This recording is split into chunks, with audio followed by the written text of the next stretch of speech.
Sydney had one of the greatest tramway systems in the world. The most northerly part of the network was the Manly Tram System.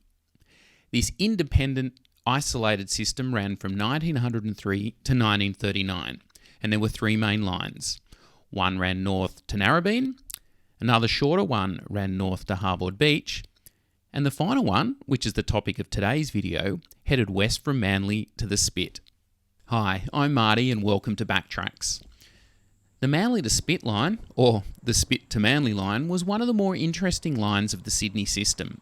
It first opened in 1911 and it was designed to collect passengers who had travelled across Middle Harbour from the Spit, firstly on a punt or in later years walking across the first Spit Bridge. Leaving the Spit, the tram would then go up through the suburbs of Clontarf, Balgowlah, Fairlight and then into Manly.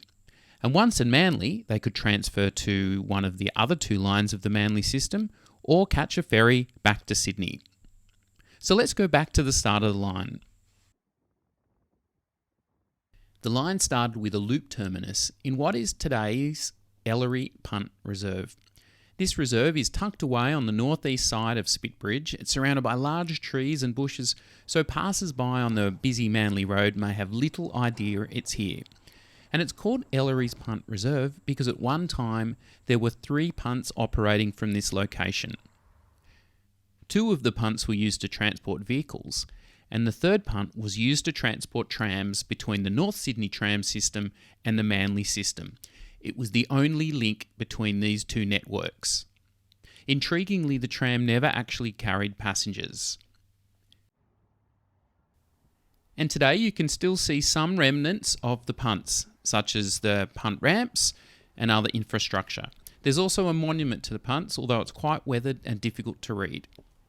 There is also a sign celebrating the time when finally a bridge was built across Middle Harbour at the Spit. Now, while the bridge was first discussed in 1889, it wasn't opened until December 1924, when the first bridge was completed. Now, it was a bit of an awkward looking and low-level timber bridge, and while it was discussed at the time, it didn't actually have a tram line on it, so passengers had to alight from their tram at either end and then walk across a covered walkway to a tram waiting on the other side. But let's get back to discussing the tram line itself.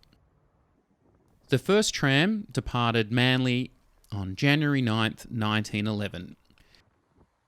After leaving the loop terminus, the line wound its way up its own reservation to Balgowlah. Most of this tramway reservation still exists today. The first section is now the start of the Spit to Manly walking track. And interestingly, you can still see some ballast from the original tracks.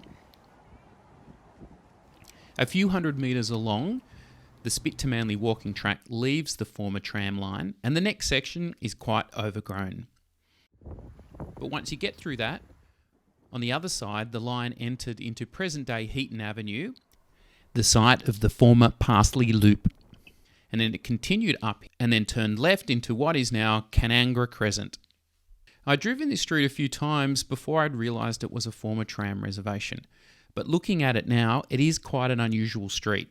It's quite windy, it has a very gradual gradient, and it has railway cutting-like sides. Once the line reached the summit, it crossed Ethel Street and continued in its own reservation in what is partly now Whittle Avenue. Much of this reservation was removed for the creation of Manly Road. From here, the line turned right into Sydney Road to start heading east, basically in a straight line towards Manly. Now, just a block further along, there was a goods siding, which provided a goods tram service that ran between Balgowlah and Manly Wharf. The depot was opened in 1913 and later became a perway and a pole siding. It was located on the left-hand side of the road near Wanganella Street is today. So the line then continued east and progressed through the shops at Balgowlah, passing on the left-hand side the very famous Balgowlah Hall, which has since been demolished. Now, apparently there are a number of rosettes still remaining on buildings along this route, but I was not able to find any in my journey there today. If you do happen to know where any of these remaining rosettes are, please leave a comment below and I will go and look for them. After passing through the shops at Fairlight, the line began its descent into Manly. And to avoid the steep grade of Sydney Road, the tram veered to the right and did a horseshoe turn in a reservation between George Street and Parkview Road.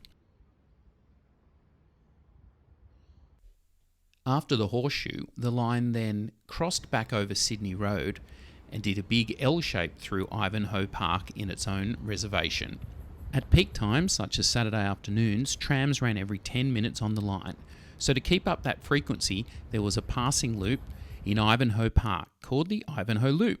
Much of this reservation still also exists now as Park Avenue, parkland around the Manly Scout Hall, and forming the parking lot for Manly Bowling Club, a club that was there at the time of the trams. The line then entered Raglan Street, just near the corner of Pittwater and Belgrave Street. Here it joined the existing tracks of the Narrabeen line and continued south for a short distance to the terminus at Manly Wharf. That's basically the story of the Spit to Manly tram service. It lasted nearly 28 years because on the night of the 30th September 1939, all tram services ceased. Well, there you have it. Another BackTracks tale from the Sydney Tramway System. If you enjoyed this video, please like and subscribe, and hopefully we'll see you next time when we take another look at another line on the Sydney Tramway System.